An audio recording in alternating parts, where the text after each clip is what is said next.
अस्सलामुअलैकुम। Today we discuss about the next topic of POC that is trade. ठीक है, trade का मतलब क्या है भाई? तिजारत है। आज का जो पीओसी है प्रिंसिपल ऑफ कॉमर्स का जो टॉपिक है वो क्या है? ट्रेड है। ट्रेड का मतलब है तिजारत। अब तिजारत क्या होती है? दो अशिया का तबादला। दो अशिया का तबादला। अब अशिया वो कोई भी हो सकती है। इंग्लिश में अशिया को हम गुड्स तस्वुर करते हैं, गुड्स का कॉन्सेप्ट है। और चीज़ के बदले चीज़ तबादला ट्रेड कहलाता है। आज के दौर में इस बात को या इस कॉन्सेप्ट को या इस तरीक़ेकार को बार्टर सिस्टम कहा जाता है कि जो चीज़ आपको ज़रूरत है दूसरे शख्स को वो चीज़ ज़रूरत है, आप आपस में क्या कर लें? एक्सचेंज कर लें, तबादला कर लें। मगर आगे जाके ये नुकसानदेह थी कि अगर किसी को चावल चाहिए और अगर किसी को घर चाहिए, एक एग्जांपल ले रहा हूँ, तो उन्होंने आपस में ये एक्सचेंज किया तो चावल तो आपकी भूख या वक्त ज़रूरत खा के वो चीज़ ख़त्म हो गई, मगर घर तो मौजूद है। अब जब फिर चावल चाहिए होंगे तो फिर क्या हम दोबारा घर कोई परचेज़ करेंगे या उसको एक्सचेंज करेंगे? तो इस चीज़ को ख़त्म करने के लिए हमने सबसे पहले जो करेंसी निकाली कि अगर मैं उसको दूँ तो उसके बदले वो चीज़ आ जाए, ना कि चीज़ के बदले चीज़ चली जाए। तो ऐसी क्या चीज़ थी? ऐसी चीज़ थी कौड़ी। अब कौड़ियाँ क्या होती हैं? जैसे सीपी कहा जाता है। वो जो सीपियाँ होती थी पहले ज़माने में, उसको as a mode of exchange of money के तौर पे या ज़र के तौर पे यूज़ किया जाता है। आहिस्ता आहिस्ता वो चीज़ भी रिमूव हुई। फिर हमारे पास करेंसी आई लेदर, चमड़े की करेंसी। वो भी वक्त ज़रूरत रिप्लेस हुई। फिर हमारे पास आई मेटालिक, धाती करेंसी, तांबा, कांसी, सोना, चांदी। शायद आप लोगों ने इस्लामी वाक़यात या इस्लामी किताबें पढ़ी हैं, तो अशरफियाँ जो होती थी वो सोने की होती थी। उसको as a mode of payment, यानी आप अगर कोई चीज़ ख़रीद रहे हैं तो वो अशरफी जो सोने की बनी है या कांसी की या सिल्वर की, किसी भी चीज़ की कीमती धातु होती थी, उसको आप इस्तेमाल करते थे चीज़ों को बेचने के लिए या ख़रीदने के लिए। आज के दौर में हम पेपर करेंसी यूज़ करते हैं। और एक बात आपको बताते चलें कि पेपर करेंसी का जो पेपर होता है वो स्पेशली डिज़ाइन होता है, पाकिस्तान की बात कर रहे हैं, इटली से। ठीक है ना? कि जो पेपर हमारे पास आते हैं स्पेशली जो है हमारे पास कहाँ से इंपोर्ट होता है? इटली से। तो ट्रेड सिंपली क्या है कि एक सिस्टमेटिक वे है to exchange goods from one place to another place at the user want, at the consumer want. यानी उसको जो ज़रूरत है वो एक जगह से दूसरी जगह उठा के ले आ जाए या पहुंचा दी जाए। ये ट्रेड का मकसद है। अंदरूनी ट्रेड भी है, इन ट्रेड यानी पाकिस्तान के अंदर रहते हुए। आउट ट्रेड आप बैनुल अक़वामी सतह पे करते हैं। तो ये these are the two difference between the in and out trade, के हम कहते हैं इंटरनेशनल ट्रेड और एक होती है नेशनल ट्रेड। पाकिस्तान के अंदर हम दो कॉन्सेप्ट के तहत इकनॉमिक्स को डिफ़ाइन करते हैं या मईशत को देखते हैं कि पाकिस्तान कमा कैसे रहा है। एक है जीडीपी और एक है जीएनपी, ग्रॉस नेशनल प्रोडक्ट, और एक ग्रॉस डोमेस्टिक प्रोडक्ट। नेशनली क्या है? जो आप बाहर चीज़ों को बेचते हैं, ग्रॉस यानी पूरा खमसा एक साथ सम होकर। और डोमेस्टिक क्या है? जो मुल्क के अंदर ही ट्रैवल करते हैं। आप ये जहन में रखें कि जितने भी इदारे हैं, जितने भी पाकिस्तान के अंदर कोऑपरेटिव, यानी कोऑपरेटिव का मतलब क्या होता है? प्राइवेट, और नॉन कोऑपरेटिव जिसे कहते हैं गवर्नमेंट, ये वो इदारे हैं जो हमारे ही पैसे को सर्कुलेट कर रहे हैं। आप चीज़ परचेज़ करेंगे उसी शख्स से, फिर वो आगे जाएगी, फिर वो आगे जाएगी, मूव्स ऑन करती जाएगी। तो that is the simple concept of the trade कि आप उस चीज़ को आगे मूव करते हैं। Any doubt and any question from the students, so you will ask freely.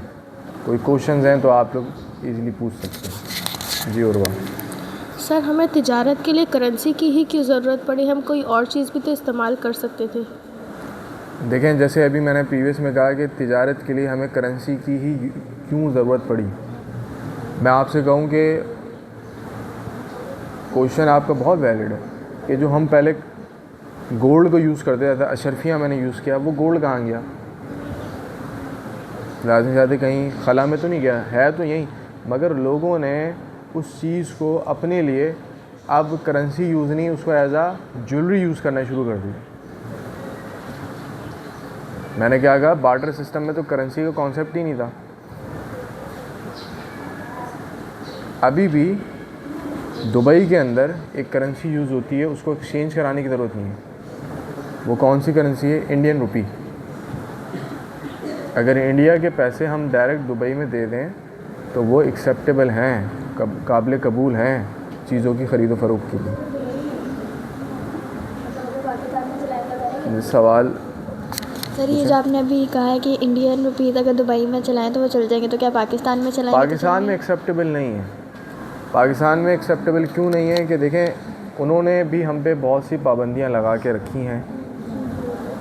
सबसे पहली जो पाबंदी, या सबसे पहले आप कह लें, ये जो देख भी रहा है उनके लिए भी है, और आप लोग एग्री भी करेंगे, चाहे वो आप हों या जो सामने देख रहे हैं वो भी, कि सबसे पहली जो हमारे पे पाबंदी लगाई गई वो आबी पाबंदी है, यानी पानी की पाबंदी। कितनी दफ़ा हम लोग फसलें तबाह हुई, बर्बाद हुई। तो ये जो इंडियन टेरिटरीज़ हैं, इंडियन पॉलिटिक्स हैं, वो आए रोज़ हमारे बराजिस में, हमारे डैम्स में, और हमारे वो नशीबी इलाके जो कि उनकी सरहदों से मिलते हैं, आए रोज़ पानी छोड़ती हैं। आपको क्या लगता है कि पानी अगर ओवरफ्लो कर दिया जाए या ऐसे इलाकों में जो नशीबी इलाके हैं, कच्चे इलाके हैं, वहाँ छोड़ दिया जाए, तो सिर्फ फसलें नहीं, वहाँ पे रहने वाले लोग और रिहायशी तबका, मवेशी, और जो आप लोग ग़िज़ा खाते हैं, वो जो स्टोर होती है गोडाउन्स में, वो भी तबाह बर्बाद हो जाती है। तो ये सिर्फ तबाह बर्बाद यहाँ नहीं होती, ये निचले लेवल पे नहीं होती, ये अपर लेवल पे, यानी मुल्की सतह को नुकसान पहुँचाने की साजिश है। तो एक चीज़ ये कि हम लोग जो कहते हैं ना फ़ौज क्या करती है, तो ये पैगाम टॉपिक से हट के, मगर ये कि फ़ौज ही है जिसकी वजह से हम यहाँ बैठे हैं सुकून से, हम नौमान। आप -2 डिग्री पे सियाचिन का जो पहाड़ी इलाका है वहाँ पे खड़े होकर दिखा दें, उनके लिए तमाम तर दिन 365 दिन, संडे, फ्राइडे, मंडे जो भी हैं, वो सारे एक जैसे हैं। कहाँ से गोली आएगी, कहाँ से आपने उसको डिफेंड करना है, हाथ पे जान है। और ये हमें फ़ख्र होना चाहिए कि मुल्क पाकिस्तान वो खुदादाद मुमलिकत है जो आँखों में आँखें डाल के किसी को जवाब देने की सलाहियत रखता है। इसी तरीके से आपको शायद रिसेंटली पता हो, पाकिस्तान ने आई थिंक सो बलूचिस्तान को कोई इलाका है, वहाँ पे हाइपरसोनिक मिज़ाइल का कामयाब तजुर्बा किया। ये वो मिज़ाइल है जो first ever in the history 6300 kilometre अपने टारगेट को मारने की सलाहियत रखता है। 6300 किलोमीटर बहुत बड़ी अचीवमेंट है। इज़राइल को अगर हम कहें, या जितने भी दुश्मन ममालिक हैं, उनको ये विदिन अ सेकेंड तबाह बर्बाद कर सकते हैं। ठीक है, तो आप जहन में रखें, और जो देख रहा है वो भी ये जहन में रखें कि अगर हम जवाब नहीं दे रहे तो ये हमारा ज़र्फ़ है, हमारी बड़ाई है। आप इसको ये ना समझें कि हम ये कहें कि हम कमज़ोर हैं। आपने देखा कि इंडिया आना चाहा, तबाह बर्बाद कर दिया। ठीक है, तो आपके जो क्वेश्चंस हैं, जो भी इश्यूज़ हों, वो आप डिस्कस कर लें मुख्तसरन, क्योंकि थोड़ी सी फिर ये वजाहत हो जाएगी। जी दो सर, जो कह रहे हैं कि पाकिस्तान पे कर्ज़ा चढ़ा हुआ, तो हम ज़्यादा सारे नोट छाप के उनका कर्ज़ा दे के बिल्कुल एक्सीलेंट क्वेश्चन है। देखें, पाकिस्तान पे कर्ज़ा चढ़ा हुआ है, पाकिस्तान पे कर्ज़ा इसलिए चढ़ा हुआ है कि हमने लोन्स लिए हैं। सवाल है कि नोट छाप दें तो उतर जाएगा। मैं आपको ये कहता हूँ कि जो इंपोर्ट कर रहे हैं हम पेपर करेंसी इटली से, उसके लिए भी हमारे पास पैसा होना चाहिए, और हमारी करेंसी की जो वैल्यू है वो डीवैल्यूड है। आप या तो ऐसी कंडीशंस कर लें कि इतना माल बना के बाहर दे दें कि पाकिस्तानी करेंसी जो है वो अपर लेवल पे आ जाए। मैं आपसे कहता हूँ कि पाकिस्तान का सिर्फ बलूचिस्तान का सेक्टर ये कह दे कि I provide the crude oil to those types of the countries which are directly connected to the Saudi Arabia and the OPEC countries. कि वो तमाम तर ममालिक जो हमारे खलीजी ममालिक जो हैं या जो तेल उठा रहे हैं सऊदी अरब से, वो पाकिस्तान से लें कर्ज़ा। मैं कहता हूँ कि within a second, blinking of the eyes उतर जाएगा। ठीक है, is that clear? Any question, any doubt?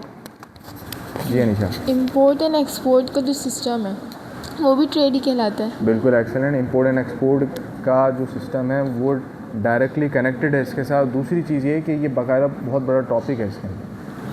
तो इंशाल्लाह हम नेक्स्ट टॉपिक में इनको भी डिस्कस करेंगे और आई होप सो कि अगर आपको कोई क्वेश्चंस हों तो आप इसमें पूछ सकते हैं। जज़ाकल्लाह, शुक्रिया।